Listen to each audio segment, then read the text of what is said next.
I'm Gary Black. This is my book, Gyroscope.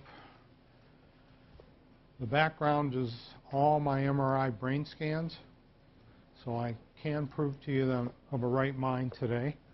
And in the front, we have a guy inside of a gyroscope, and he's trying to recover from severe illness and regain his balance. That's me, with physical, mental, and even spiritual balance. First, I'd like to thank the Society of Critical Care Medicine for having me here today, and to Maureen Harvey and Judy Davidson, Patricia Glover, and Barbara Gould. And I'd like to thank Dr. Carl Flatley for being a liaison to this event. Thank you, Carl. And I'd like to thank everyone here for your expertise and dedication to quality health care, or I wouldn't be standing here. So thank you in advance. And God really did give me a miracle, and He gave me wonderful doctors and nurses and therapists. And so I'm really blessed to have an opportunity to talk to you today. I wrote a little introduction here. It's titled, I'm sorry, my throat really bothers me today. It's titled Enemy Me, a Sepsis Survival by me, Gary Black.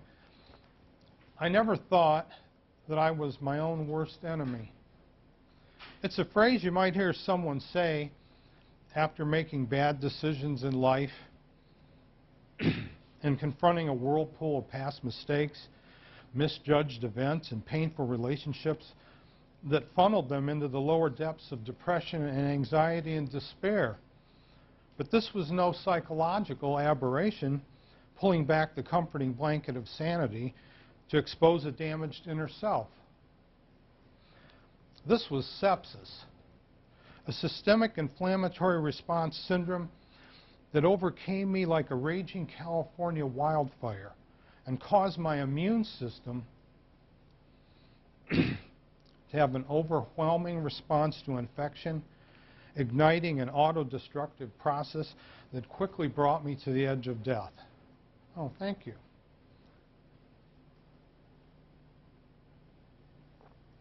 That might work. It began as a barely noticed subtle progression of symptoms. Thinking that I had a sinus infection with a mild fever, I self-treated at home and didn't seek medical assistance. First big mistake. For over 2 weeks, the symptoms slowly escalated. I didn't see it coming. One dark and intense night, my wife and son returned home from going to the movies and found me bent over in severe pain, shaking, shivering, and having difficulty breathing. My heart was racing. My attention span diminished. I had difficulty talking and listening to conversations. Everything around me seemed out of focus. I became more and more irritable.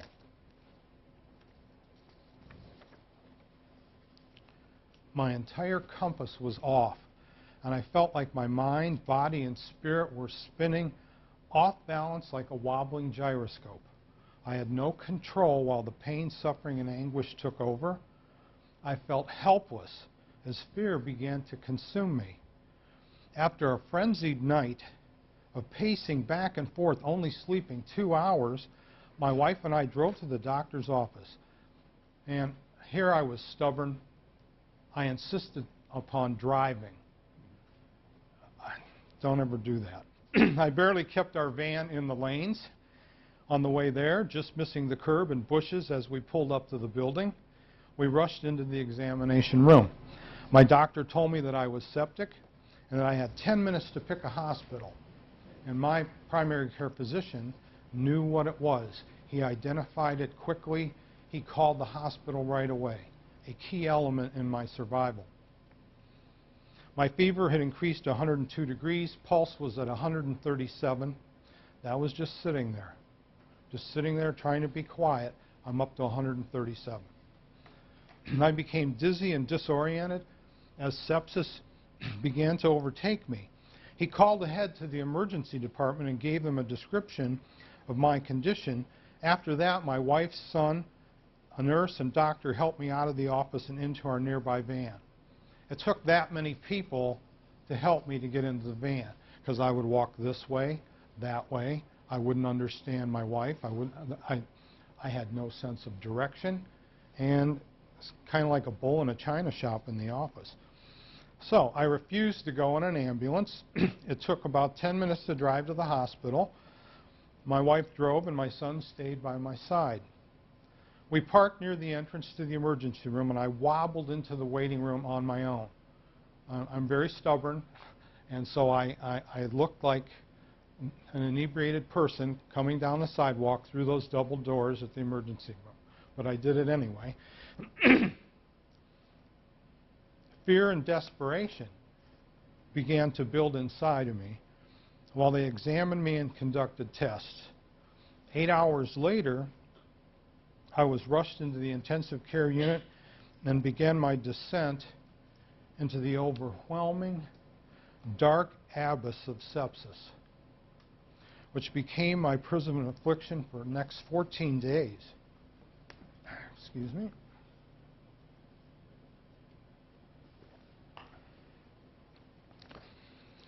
Here, the war within me became a battle for survival. I was my own worst enemy. My body's explosive, uncontrolled response to infection began to destroy me. Severe sepsis inflated me like a life raft. While my eyes and skin turned yellow with jaundice, my fever raged to 104.9 degrees, and I became delirious. My heart rate and breathing were abnormal. I suffered acute liver and kidney failure. I gasped for breath, and I felt the grasp of death right next to me. Things were changing. It was like a shroud just coming over the top of me.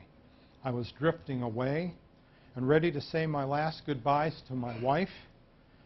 And I was prepared at that point to welcome death's relief. It was so painful, so agonizing, that I felt like death was going to be my relief. I couldn't take it any longer. And I can tell you more in the book and in discussion groups. And the pain, I was taking fentanyl and other things, and it didn't even touch it, that I knew. After 10 days of massive physical, mental, and spiritual suffering, I reached a turning point. In the next 4 days, I began to get better. A divine presence came into the ICU. God gave me a miracle. Prayers were answered, and I slowly stabilized. Another 17 days would pass. As I struggled to regain my strength and reestablish my identity in a rehab hospital, I didn't know what hit me. I was in a stunned, deconditioned state. I'm incapable of feeding myself, standing, walking, or doing much of anything. I was in diapers. I was bathed. I was fed. I was just completely splattered. I had won the battle against sepsis, that enemy within me, that I did not know or comprehend. I didn't know what sepsis was. I had never heard of it.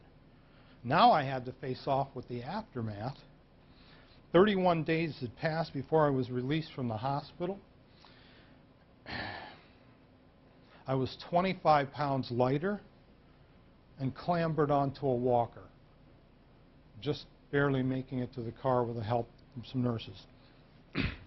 I spent the next 18 months slowly and painfully recovering while writing and illustrating my book. This compelling and revealing and true story takes you on an in-depth journey through this merciless, devastating illness. And it's merciless. And it's fast. Sepsis is killing over 250,000 Americans a year. The number of hospitalizations has more than doubled, has increased to nearly 1 million cases a year. Studies have shown that a majority of Americans don't know what sepsis is or the signs and symptoms, which can cause an individual to delay treatment. And then we're full. All the ICUs are full. People are delaying treatment for a variety of reasons, which I'll discuss if you have any questions, including the insurance. And then I put a little bit here, just maybe redundant for this group. My article goes on to say sepsis is the body's out-of-control response to infection, can include fever, hypothermia, increased heart rate, respiratory rate, abnormal white blood cell count, low blood pressure, altered mental status, chills, shaking, nausea, and other potential dangerous symptoms. I had them all. Sepsis is unpredictable and may deteriorate rapidly into severe sepsis and septic shock. It's considered a medical emergency. It's an equal opportunity killer, and it requires rapid identification and prompt treatment.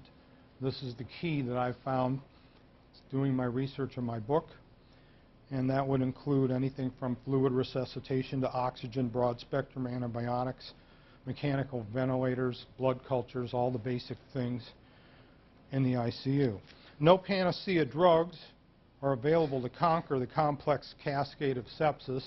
Now that's an issue by itself as far as safety and efficacy, because Xigris has been pulled off the market. Doctors and researchers worldwide continue to address the enigma of sepsis and its diagnosis and treatment. And sepsis is insidious by nature. It's an enigma. We have studies across the country, anything from vagus nerve studies as far as triggering the inflammatory response, biochemists working with biomarkers, with procalcitonin and different ones. The range is large to try to figure out how to nail this down and to create adequate treatment in the ICU and post. So I had met an enemy that no sword or dagger can conquer. It was within me, flaming and swelling and choking the life out of me with a voracious appetite for destruction. A miracle appeared, and I have lived to tell about it.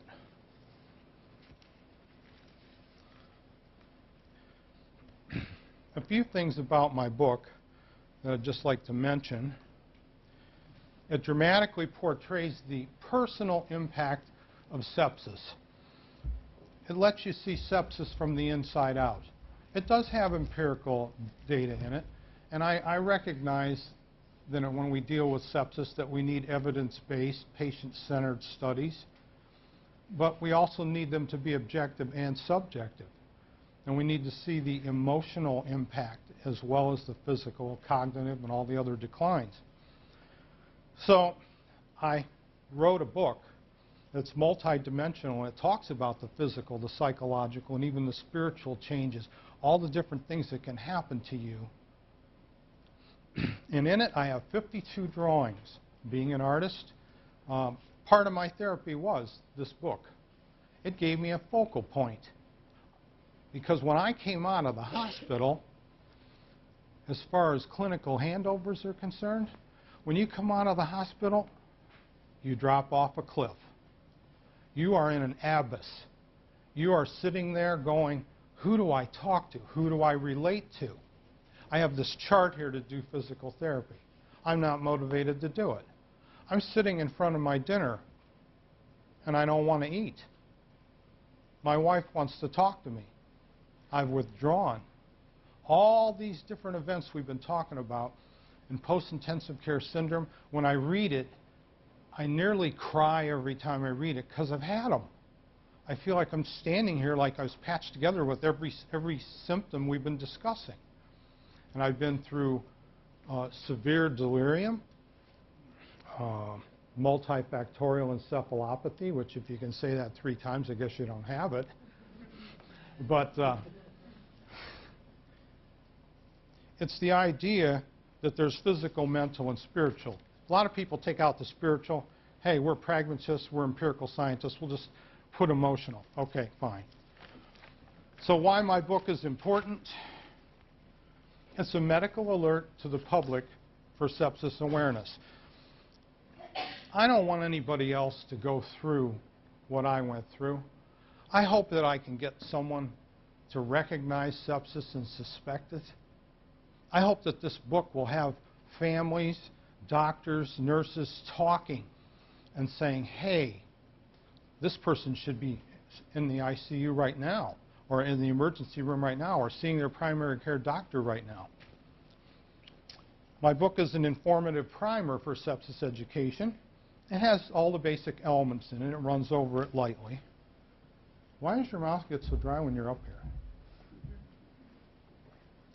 Any other time.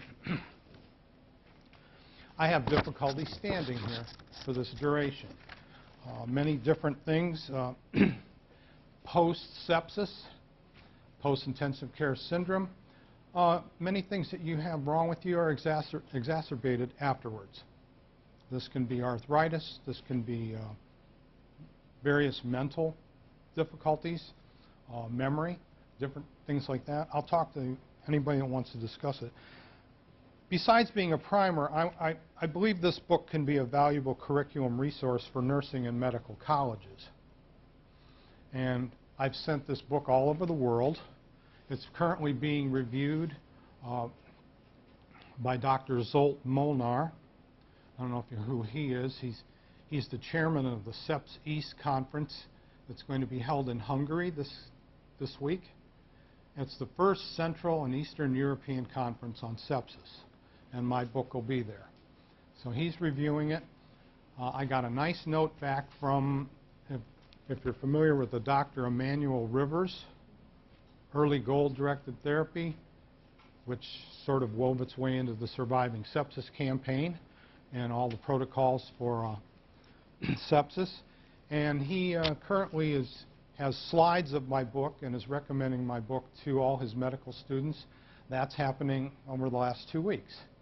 And then Dr. Stephen Opel at Brown University, he's using my book with his students. And I have others on my list on my website, which is sepsisawarenesstoday.com. I want healthcare professionals to understand just what a patient endures. So I'm not just someone on a clipboard that you go down through and you're checking all these things, but underneath there's a whole war going on that you're enduring psychologically that may not be on the surface. My book also consoles and encourages other sepsis victims. I get emails back. I read your book. Thank you for understanding. Well, I don't even know the person, but they're already relating. They have someone to talk to. They have a voice that says maybe something that they couldn't say about their sepsis encounter. My book gives families a better understanding of sepsis. I had a lady lose her 85-year-old mother last month. Didn't know what sepsis was. Saw Sepsis Alliance website on Faces of Sepsis. And that's a wonderful website and wonderful people. And she got a hold of my book. My book is paperback, Kindle, you know, ebooks, everything. It's all, just type it in and you'll find it. She read the book in Kindle and liked it so much, she called me and ordered 3 more books from the publisher to give to a sister-in-law that's a nurse and other family members. She immediately responded by wanting to spread the word, which I think is good. And my book shows all the traumas, but it also shows some triumphs about crawling from the bottom of the barrel back up and on your feet again, and to refocus and even be able to write this book and to do all the artwork. I couldn't draw. I couldn't play. I play jazz and blues guitar, and I could see the chords, but they weren't coming out on my hand. It took a while, but I'm very stubborn, and I didn't have anyone help me. I was at home basically in my own therapy, my book, my guitar, my art. So there's an importance here of art therapy. I don't see it mentioned in all these discussions of frameworks. I hope that that could be an integral part of post-intensive care syndrome needs assessments and interventions, because the art therapy will be healing and revealing. It will bring out things that you may not get in a questionnaire. And my content is based on real experiences, And when you tell a true story, people pick the book up, true story. When I turn the TV on, it's a true story, I tend to watch that movie. It's like, oh, okay, I can relate to this. So the book shows the entire process from onset through recovery. It also discusses post-ICU impairments and their challenges. It's an emotional awakening to a devastating illness. And I hope that it can continue and help develop curricula from needs assessments to strategies for critical care follow-up. And writing and illustrating this book really was therapy for me.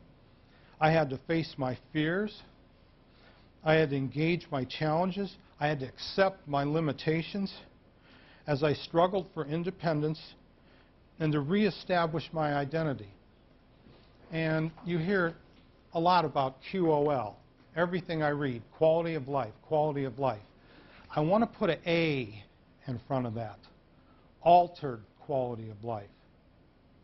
And then I want to put an A after that again, adjusted quality of life, the new normal. That's what I have to accept. That's what I have to live. A post-severe sepsis patient can easily have an adjusted quality of life, a new normal. And I've had to accept that. If I were using percentages, physically I'm about 85 to 90% of what I was before, and I'm happy with that. But it's, you know, I have fatigue syndrome, I have a lot of things. But I'm still okay. I didn't go off that cliff into the abyss and stay there. In tiny increments, I've managed to crawl out. And I'm very thankful for that. In the aftermath, I drew something up. We were talking there about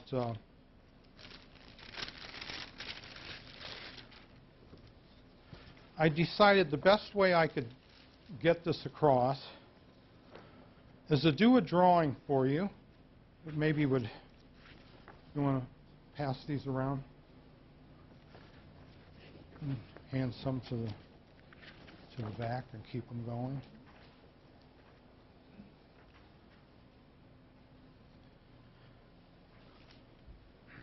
How am I on time?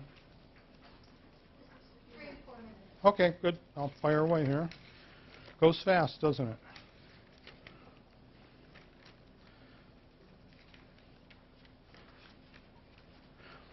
This drawing that you're getting is this is a color copy of the original, which I have at home. And that's me, and that's any patient post-intensive care syndrome. This drawing represents what a critical care patient feels when they get home, and they face that time period beyond acute care hospitalization where fears, challenges, and limitations collide.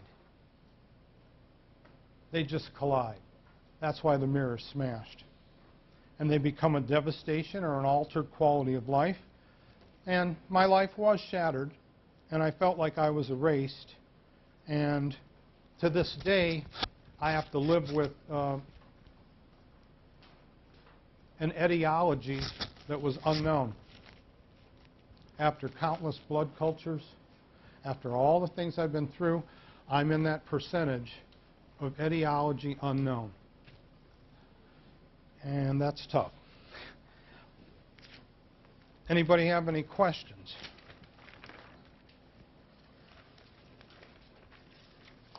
Thank you, Gary.